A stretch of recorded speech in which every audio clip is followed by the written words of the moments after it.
Hello, everyone, and welcome to another webisode of Boards and Bits. My name is David Abelson. I'm the Gamma Education Manager, and today I'm here with our presenter, Jeffrey Chandler. Jeffrey's a lifelong gamer with a passion for leadership and development. He spent over 20 years in roles of leadership, including training and managing teams in excess of 250 employees.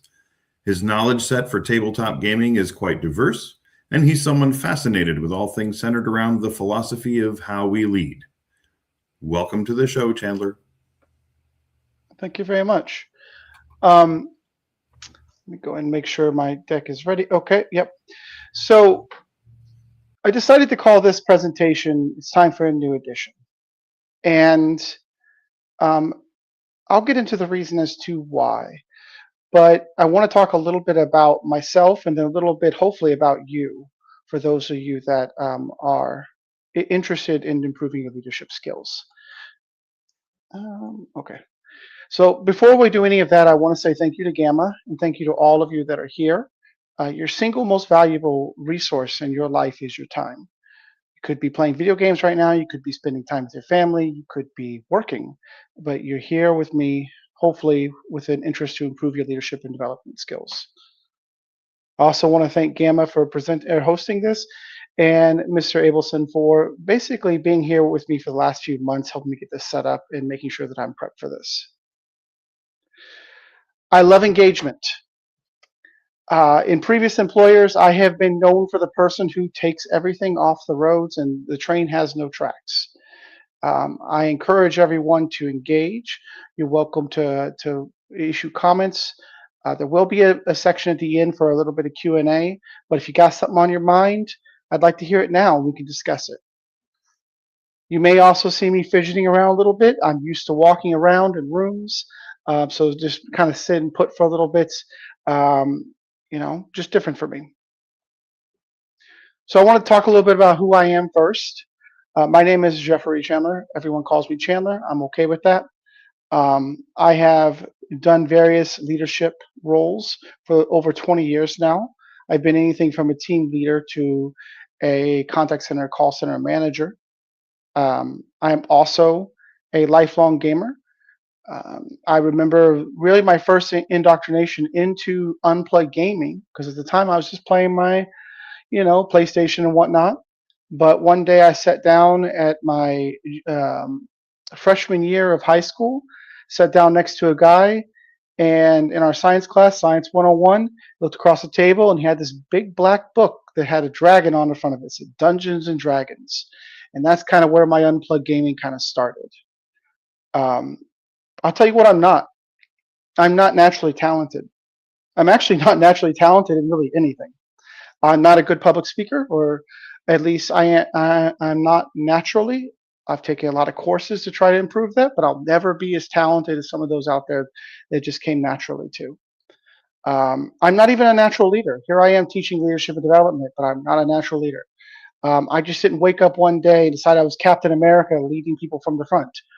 No, I did what most people would do. I started in a call center because I couldn't find a better job, a job I was expected to have for maybe 6 weeks, 6 months until I found something better. Was really good at it, got promoted again, and then suddenly I'm expected to lead a group of people. And didn't necessarily feel I was good at it, but for some reason I really enjoyed it. I started wondering why people do the things that they do, why some people are good leaders and bad leaders, why we say, oh, that's just their leadership style, when some people are just frankly abusive to their customers and to their employees, and others will give everything they can to their staff. What's the difference? Where does it come from? Well, in my humble opinion, it's skill. It is something that you learn. We're going to talk about that a little bit. Also, want to talk about who are you? Um, Ultimately, most people listening to this are creatives. You had a great idea for a game, um, you put it together, maybe put it on Kickstarter. Maybe I backed your Kickstarter because I have a problem with Kickstarters. Um, you found something you absolutely loved creating and you created it. and then you needed to hire someone to do the art. Well, you just have yourself an employee there and you don't even know it. Maybe your game became so successful that you now have to have an entire staff. Or maybe you were just someone who loved board gaming and you said, hey, it's time to retire. I think I'm going to put my retirement into opening a game store. And you do it yourself, but eventually you need a little bit of help. So you hire someone to run inventory or maybe to run the register while you're doing inventory. Then you have two people, then you have three people, and suddenly you find out that you don't have time. You're not making those games anymore. You're not running the register anymore. You're having to step back and manage a staff. Those are the people that I'm really trying to reach out to. The people that have this um, have this desire to do something great creatively, but have found themselves into a role of leadership that they never really intended. And now you maybe need some help. Our aims for this presentation, and I apologize, the slide transitions didn't kick over, so normally I'd be going over these one at a time. Um, but I do want to make it very clear that I could speak for hours on each of these topics. I could work with a manager for days, weeks, months on even a single one of these topics, and we would still have something to learn. I also want to say that none of this is top secret. Sure, you can Google most of this. If you buy the right books, you look at the right YouTubes, you follow the leader development, excuse me, leadership and development groups, you can get all of this. So I don't claim that any of this is top secret, nor is it knowledge that is unique to me. I jokingly say that one of the models for leadership should be to steal shamelessly. And I'm not talking about IP or physical product. I'm talking about knowledge. If somebody does something that you do, that you want to do it. If you see that someone does a presentation the way you like, or they're treating people a certain way that you like, you know, see what you can do to implement that into who you are as a being. I will also say that this knowledge has been literally acquired over years with blood, sweat, and tears. I won't go into the details, but I have had a few bloody noses over the courses of my management experience from very unhappy employees. Definitely had some late nights thinking, is this really what I want to do? This is too hard. And it's been a rough journey. But I hope that I can, instead of having you start at the first base, well, not even first base, swing and miss like I did, maybe I can put you on second or third base. I want you to all to walk away with at least one small thing to consider. I don't expect this to be life-changing for you. It'd be great if it was, but I really don't expect it. What I would love to see is that you walk away with something to think about, something that you're going to change, something you're going to consider, something that, hey, I don't like the way Chandler said to do this. I think it should be done this way instead. Well, run with it. See what happens. It either works or it doesn't. Leadership is both complicated and difficult. Okay? It comes easy and natural to a lot of people. A lot of extroverted people, it comes very natural to. A lot of people really comes naturally to. But a lot of us that, especially in the gaming industry, it seems to be a lot of introverts. Um, so this can be a difficult process for you. It can be also extremely complicated because it takes a lot of empathy. And even if you don't have empathy or a lot of empathy yourself, it takes a lot of learned empathy, a lot of self-reflection. How would I feel if this? And finally, I want to say for our aims is that this is not a solution. I'm not here to give you the secret pill to fix all of your problems when it comes to leadership development. I'm simply here to help you move your path forward. Now, said won't be easy, won't be fast. I love me some major pain from my childhood, but it definitely will be worth it as you move along. You may find that your employees or people that you work with in general don't hate coming to work as much.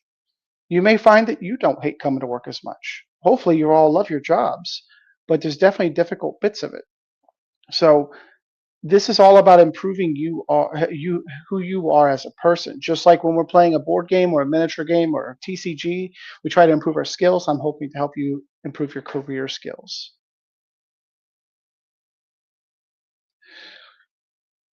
As I said earlier, I recommend that everyone use what works.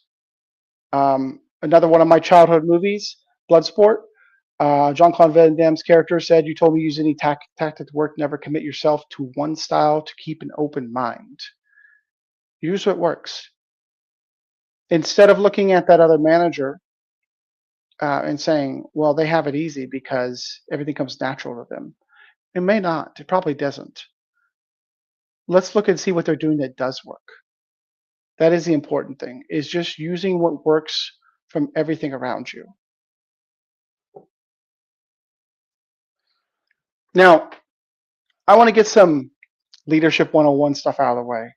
And these are things that I can speak on a lot more, but these are the kind of things you're going to find in almost every leadership book you read. In fact, they're so common that a lot of the best leadership and development books don't make mention of them at all.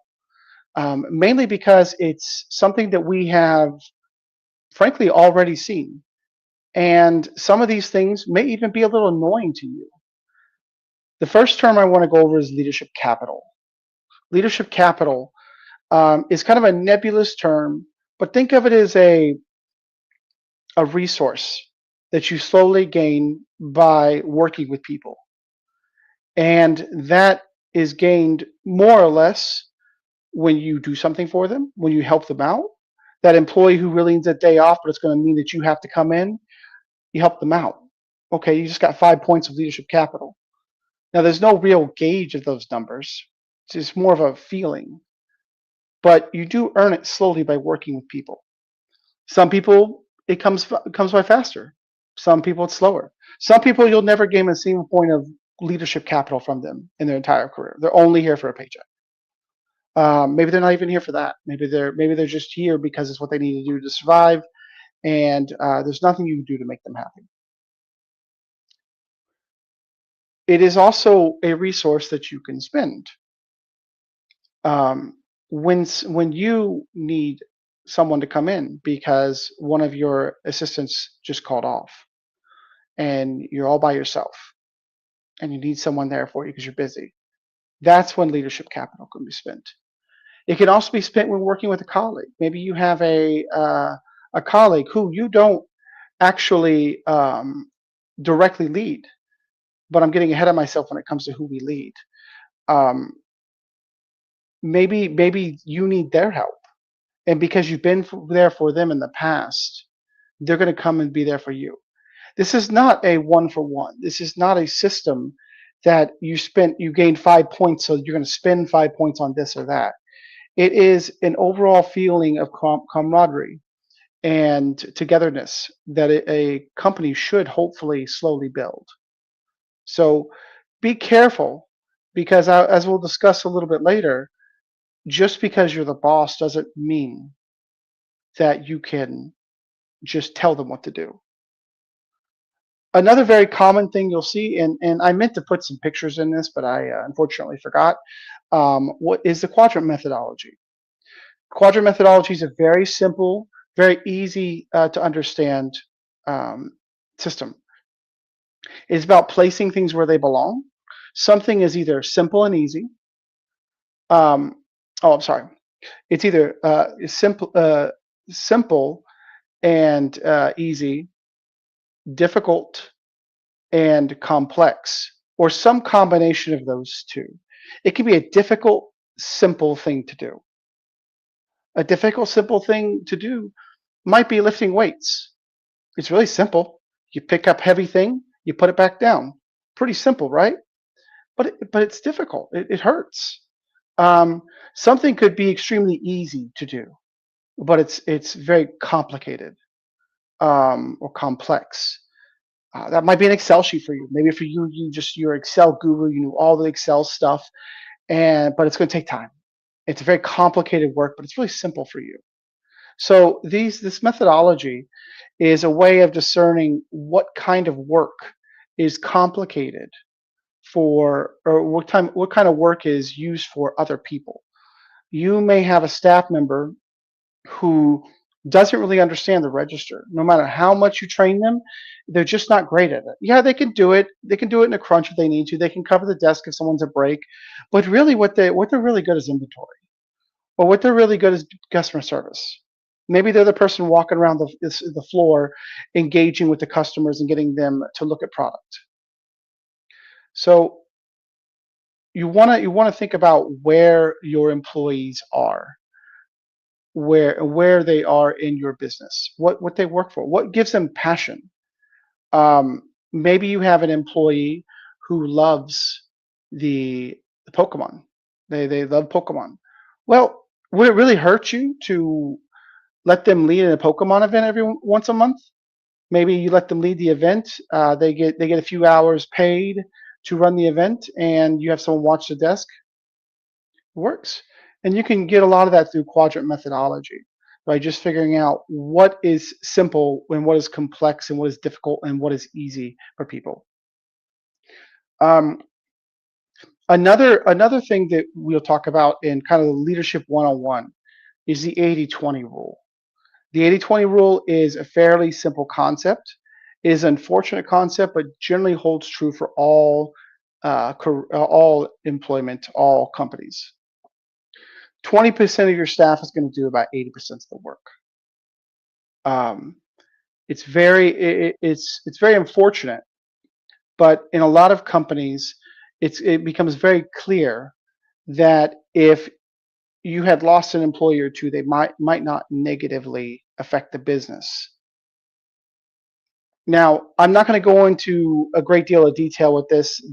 I could run an entire presentation on just the concept of learning when it's best to part ways with employees, um, when they need training versus disciplinary action, when the work's not for them. If someone's collecting a paycheck, is that a bad thing? I won't go too horribly deep into a lot of this stuff, but I wanted to at least put it on your mind, is that there's a conversation of what direction that person needs to go. The next thing you constantly hear in leadership, if you've ever taken a leadership 101 course, is the we us our. It is silly, it's annoying, but unfortunately it works. You'll hear me say that a lot. I'm always like, what our goal is, what we need to do. And a lot of people who've gone through leadership courses will kind of roll their eyes at you when you use those words. Because what they hear is when you say we need to do this, what they hear is you need to do this. It can be a method for managers to demarcate and pass off work to other employees. And that is not the purpose of this. We as our is a very simple methodology that says that we take ownership for um, our work. And the old methodology is that anytime an employee has done something wrong, it's we. And whenever an employee has done something right, it's them. Because you always praise your staff for things they do well and take ownership over things they did not. The final thing is the KISS methodology. Keep it simple, stupid. It's what it's commonly referred to. It's just don't overly complicate things. I have seen employers try to make bonus systems that are extremely complicated and so complicated that even their employees don't understand it, or they understand it, but there's too many steps, so they just stop caring and they go back to just doing their work normally. So sometimes keeping a process as simple as possible is the best approach. Now, I wouldn't even say that is necessarily groundbreaking information. A lot of creatives learn the KISS method pretty early too. It's a lot easier to just start with simplicity. We always want to avoid what's called complexity creep.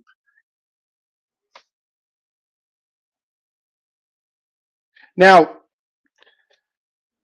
one thing I want to talk a little bit about, and sorry, this presentation was made with a different idea as far as participation, so I apologize.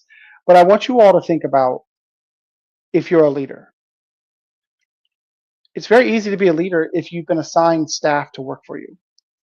Very easy to be a leader if you own a business, or at least to think that you're a leader, that you're the boss, that you're in charge. But what a lot of people don't understand is that even if you're a frontline employee and you have no staff, and you're the bottom of the bucket, as they say, you're a leader. You need to lead yourself. You need to lead your manager. Yes, that is the thing, is that you do need to lead your manager. Whoever you work for needs to be led. They need to be shown what they're missing. Because if you're running a register at a game store, or you're an artist for a game that's being developed, well, obviously you were hired to do something, and your employer doesn't really understand everything you do, or they might be doing it themselves. But in a very real way, you're at the ground level. You see the things they don't see. You're zoomed in. You can see the little problems that they don't know about. So it's always important for you to speak up and make sure that they're aware of these issues. So yes, our superiors need leadership from us, just like our direct reports, and especially ourselves. We have to lead ourselves as well. Um, One thing I really want to put forth here is that leaders are paid to make decisions. If you are a manager, your primary goal is guidance and making decisions. You are leadership and development. You're here to lead the team and develop the team. It's very easy to say, hey, they're doing their job. The register is being attended. The art got done. Um, yeah, this room got cleaned. But what can they do beyond that? How can we improve it? So you're not a mindless drone. You're trained. You should be trained, and you were employed to make decisions. So I want to encourage everyone to make those decisions as much as possible. So again, I had a really dramatic transition here. It was very epic. You guys just have to use your imagination. Um, Ownership. Who owns it? Well, you do. Whatever it is, it's your fault. Um, you're the blame. Doesn't matter who did it. You're the leader. The leader takes ownership of the issue. If one of your employees did something wrong, well, how's it your fault? You know, if Bob didn't clean out the restroom last night, it's not your fault. You told him to do it, right? Well, it may not be your fault, but it's your responsibility to correct it moving forward. Maybe Bob forgot. Maybe Bob doesn't want to do it. Or maybe Bob doesn't understand why it's such a big deal this is done every night. Maybe he's been doing it for weeks on end and no one has said a word to him. No one has said thank you. No one has said, hey, I noticed you did a really good job. No one has taken notice. So I want to encourage you to try to take some ownership over the things that are going not as well as you'd like them to go when it comes to whatever it is your business is. If your artist is coming or they're not meeting deadlines, maybe they're just a day past the deadline. Every once in a while, they're a few days past the deadline. Maybe the art isn't in the direction you advised them or that you had hoped that they would do based on your guidance. Maybe it's time to start looking at that and to see what other directions you can take to help them improve.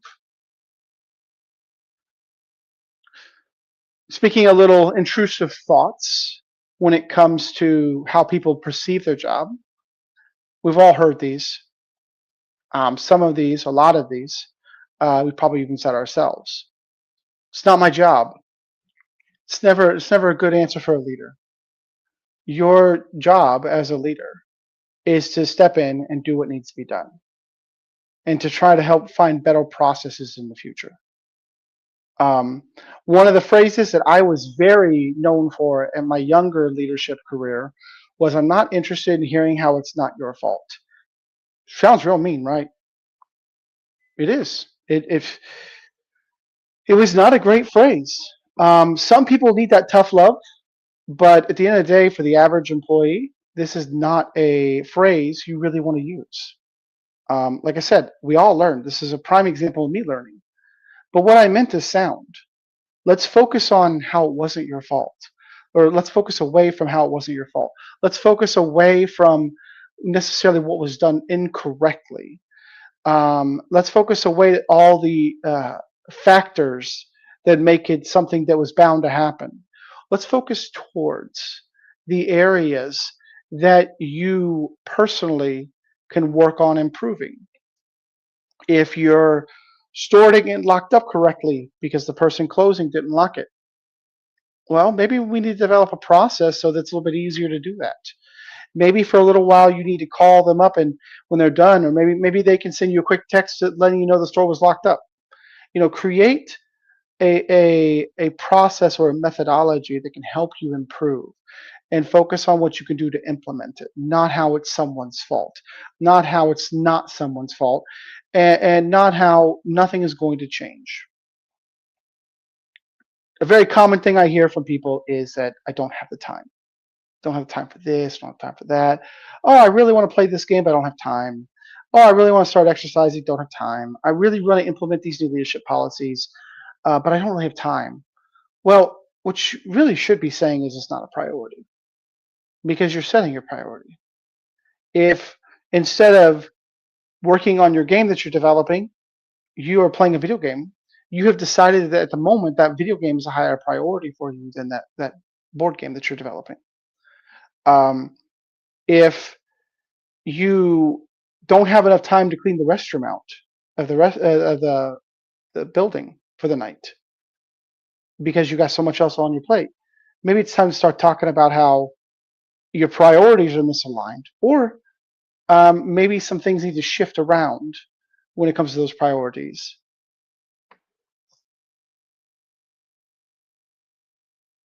This is one of my favorite quotes when it comes to leadership adjacent to things. It is possible to commit no errors and still lose. That is not a weakness, that is life. Jean-Luc Picard. Some say the best of all the captains. I was more of a Janeway fan, but I still love Picard. Um, the idea of this is very simple. You can do everything right and still fail. You can do everything right and still fail. It is perfectly reasonable. You can get outplayed in a game. You can get outcompeted. You can make no errors. The world gets a vote too. That your competitors get a vote. Your gamers get a vote. Everyone gets a vote in your success that influences your work. So just because you've done nothing wrong doesn't mean you're shoe in for success. You can still very easily fail. And I want you to not be afraid of that failure. It is something that comes to all of us. And really, if you don't fail every once in a while, you're not really pushing yourself hard enough. Whether it be trying something new at the store or trying a new game mechanic. Um, Eric Lang is one of my favorite game developers. Who knows how many failed games he has in the back that no one's ever seen? So don't be afraid of failure. Be afraid that you're not going to try again or that you're not putting enough into it. But don't be afraid of the failure itself. I like to talk about when it comes to failure, there's some hard truths when it comes to leading a team or leading yourself. We've all heard the term heavy as the crown. If you're the leader, you're in charge. Um, it can be really tiring. It can be very exhausting. You can feel like you're carrying everyone on your shoulders, but that's what you signed up for as a leader. And some of you may find that that is a great burden that you absolutely love. Others may find it's too much that you'd rather go back to just working on your creative aspects. Some of you masterminds out there will find a way to marry the two. You'll find a way to take your creative side and move it into your leadership side. Gamification is a very powerful tool when it comes to leadership.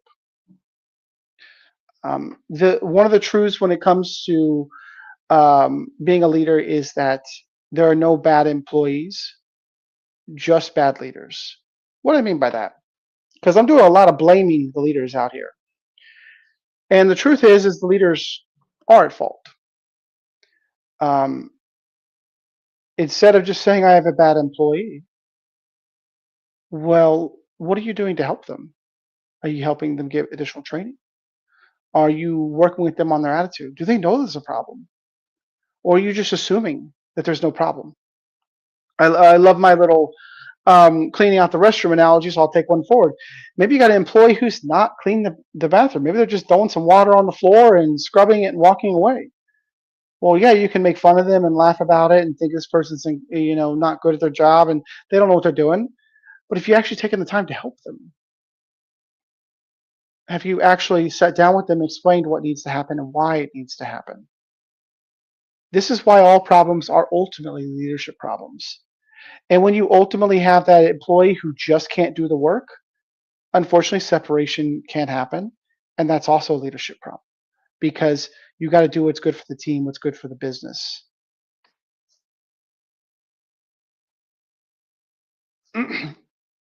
So, one of the things that I always like to discuss is how leadership has changed over the years. There have been generations in the past where someone doesn't need to know why, they just need to be told what to do. Um, that's changed. People need to know, they don't need to be told why, they need to how to do it, and they need to be left alone. That's changed a lot. People need to know the why as well. And when you're giving them this why, you want to be very clear and very, very cautious on becoming the easy button, where they always go to you. So, what I would encourage you all to do is to focus around what's called self leadership. Ask them what they think they should do. And don't be afraid to demarcate the work to them. If they think that something should change, let them run with it. Let them lead. You need to trust and verify the work, of course, but step back and see what they come up with. So let them know the why, the reason something needs to happen, and then let them do the how. Let them figure it out. One of my favorite terms in leadership is called the MVP. It's not most valuable player, it's minimally viable plan. Maybe you have a plan for something and it's got what you think is going to be 100%, and one of your employees has a plan that's 95%. Put your plan away, let them run with their plan. Not only are you teaching them how to be leaders, you're also going to really encourage them to continue to put forth new ideas. Yes, I'm still talking. Going a little bit slower than I thought I was, but um, I want to encourage you all to ask questions, not ask questions. I need to correct that. Don't dictate, but guide. Allow your team to lead, even yourself. A lot of times when I was in charge of a team, if one of my employees had a better product knowledge or they had a better procedural knowledge or something, I step back. I say, "You're in charge now for a little bit. Why don't you tell us what we need to do?" Because ultimately, when it comes down to it, saying I'm in charge doesn't work. Even in the military, it doesn't work. I've heard countless stories from people who are in positions of power within the military, and you would think these people have all the power because this person has to be. They have to listen to you. No, they can comply maliciously. They can do exactly what you said, how you said, when you said, and do nothing more. So, you being in charge does not give you power over your employees in any way, shape, or form. Like I said earlier, allow people to make decisions. Um, Allow them to fail. Encourage them to fail. Let it be a learning lesson, not a disciplinary lesson. You should always be siding with the people that you're set to lead, as long as it doesn't negatively affect their business. If you have an employee who's being rude or disrespectful to a customer, that's a whole different story. But if they want to issue that refund that's just slightly out of your return policy, maybe you let them go with it. And instead of correcting them, you pull them aside and let this be an opportunity to discuss the process together and see if anything needs to change. Now, speaking of afterwards, I really encourage everyone to perform what's called an after action report. It's very common in the military. Great businesses do it. I'm sure if you work in a corporate position, maybe you're sick of them, but they do have a really good use if they're used properly, and they are absolutely essential. We want to focus on things we can improve and opportunities for success. But there's in leadership, the leadership world, there is a thing called the rule of twos. Give me two of what went well, what could have gone better, and what are we implementing, or what would we like to implement in the future? Maybe the person cleaned the bathroom again, is my favorite analogy. You checked the bathroom, it wasn't done well. Um, I'm not saying you need to do the compliment sandwich, because generally a lot of people can feel that and it feels kind of forced. It doesn't really feel like it really means something to you. It's just something you have to say. But definitely take a second to look in that bathroom and see what they did well. Maybe just point out the fact that you appreciate that they tried, and then explain what they could do better. Well, maybe you could add some of our cleaning agent into the water next time, and then try to help them understand what they're going to do moving forward.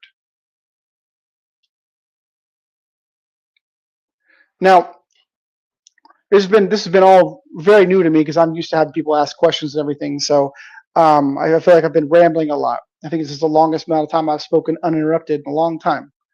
Um, there are some takeaways that I would hope that you grab from this. I talked a lot about ownership, ownership of an nth degree that will make your life very difficult in the beginning. But there, there has to be grace. You have to give yourself grace. So don't be too hard on yourself. Just like we said, that failures to be expected for your staff, failures to be expected for yourself. And if you're not failing, you're not trying hard enough. You don't need to change the world. Just make your bed. It's a common phrase I've heard that I've absolutely fallen in love with. Um, do what you can, and try to do a little bit more every day. If you walk away from this presentation, you go into your store, and your boss is like, "What you learned from this?" and, "Oh, I'm going to do this and that and this and that," he or she is going to tell you that that's not going to happen. Okay? They'll really hopefully love the enthusiasm, but it's not going to work. I'm not going to happen. It's not going to happen. You got to make baby steps. And one of the biggest baby steps that I can tell you is that you need to start doing the things that you care about. Okay?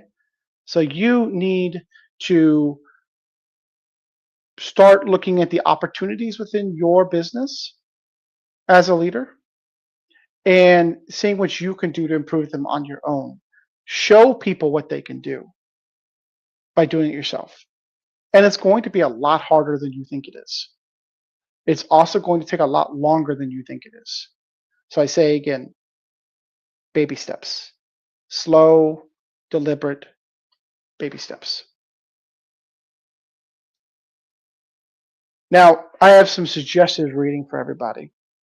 My number one favorite book is Extreme Ownership. This is my personal copy of it. Okay. This is default, hands down, the best leadership book that I've ever written. I think I own 3 copies of this. And I used to buy copies of this for my employees when they were promoted to manager roles. This is by far the single best and most important book for leadership that you'll probably ever read. And probably the single biggest, most influential book of my leadership style. I also love, and I have these out of order, unfortunately, Leaders Eat Last. This is a fantastic little book about what it means to be a leader, and about the sacrifices that leaders have to make. Then, I admittedly have not had a chance to read this book yet, but it is made by the same people who made Extreme Ownership, and that is a blurry picture of it. Let's see if I can get a good picture of it. Nope. Okay. Well, it says, just trust me, it says The Need to Lead. Dave Burke is part of Echelon Front, which is the people who made Extreme Ownership, and I trust their words. I have not read this yet, but I will imagine it's going to be absolutely fantastic when I do. Stereotypical, How to Win Friends and Influence People. Again, the picture is completely, it's a little bit better there. Fantastic little read. You aren't going to need everything from any of these books. Some of them are going to give you much better insights, others not so much. But the importance here is that you are actually absorbing the information and finding out what works for you. So my little elevator pitch for myself. I am available for consultation. I could speak hours and hours and hours on all these topics. I had to really crunch all this down. I would very much love to take one of these core concepts and devote entire presentations for them. This is hopefully just to get people interested in the concept of improving leadership skills, to even thinking that there is something outside of your job beyond managing, but actually leading people. I had to eliminate several topics to even get this anywhere where I wanted it for the presentation. So some of the topics I wanted to cover but couldn't was how we lead our colleagues, people that we work with, not for, or that work for us. Creating leaders without fear of attrition. You're afraid they're going to take your job or that they're going to get a better job somewhere else. How you can address the competition, even work with your competition to help everyone succeed, rising tide and all that. How physical and mental health can improve your leadership. Leading up the chain. This is I don't want to say it's a new concept, but it's a fairly interesting concept of being able to lead your manager a little bit. And then how you train for your replacement.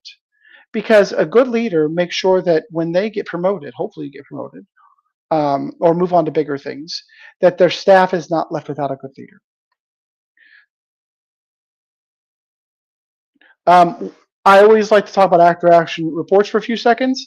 This is something that I'm going to be doing, and for my after action, I wanted to make it public to show you guys that everyone has things to learn. One thing I'm going to add in here is that I would have liked to practice this a few more times, and it looks like I probably should have cut some extra stuff out, because even after practicing this 2 or 3 times, if anybody had chimed in and asked questions, I would have gone over. I obviously need to work on my PowerPoint skills a little bit more, although you guys didn't see that because the transitions were off, but that is something that leaders probably unfortunately do have to work on, is their PowerPoint skills. And I'm going to try to work more closely with Mr. Abelson in the future with this, and just try to be better communication in general. So that's just me openly saying my improvements. This is a link to a survey on a Google Forms. If you have any feedback, I would greatly appreciate it. I can take it. I have thick skin. Ultimately, I want to learn to present better, and I want to learn how to do all this much better. It is a never-ending progress for learning, and I will close by saying that is the single most important thing that a leader can do, is have a passion for never-ending learning. So with that, I will stop talking for once, and Mr. Abelson is here to say something, so I will hand it back to him. You're muted. Thanks so much for joining us today, Chandler, and speaking to us about leadership. This is Jeffrey Chandler. I'm David Abelson, and that's Boards and Bits for today. Chandler, thank you so much for spending the time, and we'll see everyone next time. You're welcome. Thank you.